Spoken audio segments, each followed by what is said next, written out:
Тұрақты менің көрермендерім, менің каналыма енді ғана қосылып жатқандар, подписаться батырмасын басыңыздар.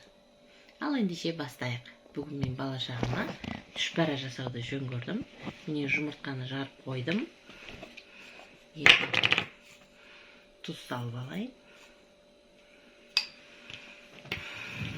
Мен негізі ұнға салатынмын. Бүгін менде тиктоктағы сияқты өстіп ұнды бықынатып, нені бықынатып, жұмыртқаны бықынатып отыр. Мен негізі ұнның үстіне көз мөлшерімен жасайтынмын.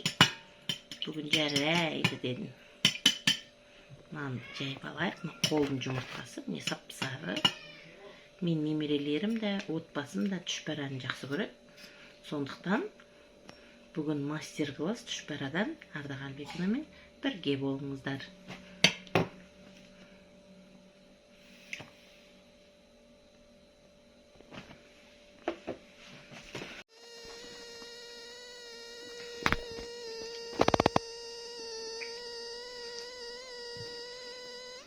Жаз қалай тез өтіп кетті. Қыс болса өтпей қойушы.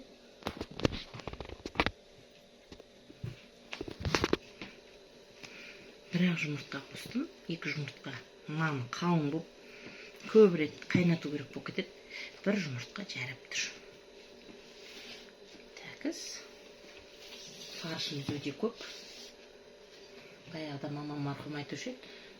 Уақытың бос кезінде пельмен жасап қой деп. Сөйтсем ол кісілер біледі екен ғой. Жұмыстан шаршап келеміз, асығып келеміз, сол кезде пельмен пісіре қоямыз. Бос отырма балам. Бос отырған кезде тамағыңды дайындап отыр деп айтушы еді, жарықтық. Мамам любой тамағын жарты сағат тапсадым ғой. Мамам өте жылдам адам болды. Қараш болдың ғой.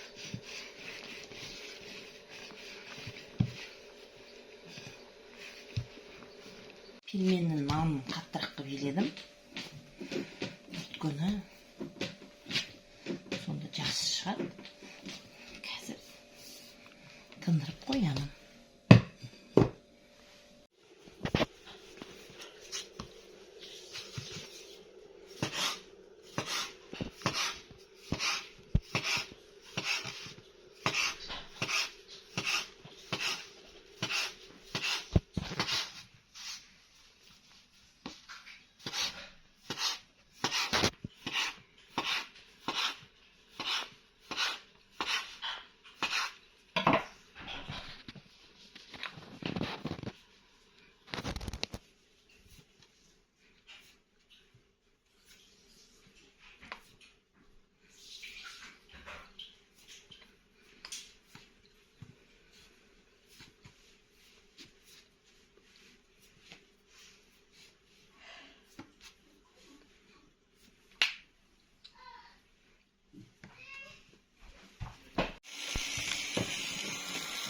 Onları beti tutasın tabii.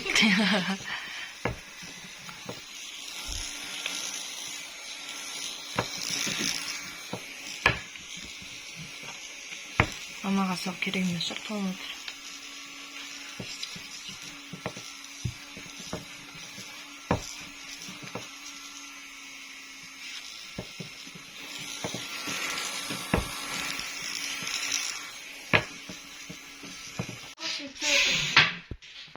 Осы тақтайшаны толтырамыз қазір Алла қаласа.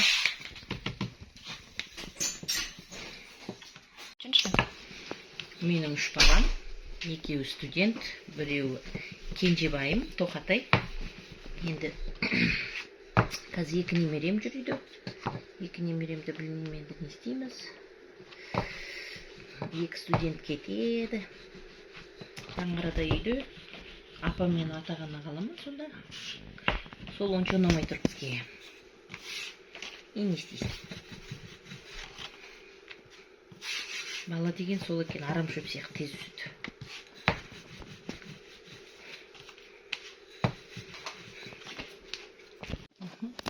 Тұзын көп қылып, тұз бұрыш, чесногын көп қылдым. Міне шетін ғана бүйтіп.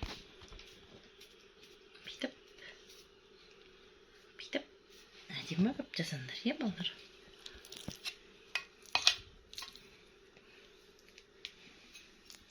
аккуратный мына шетін жіп жіңішке қылып жабыстыру керек былай.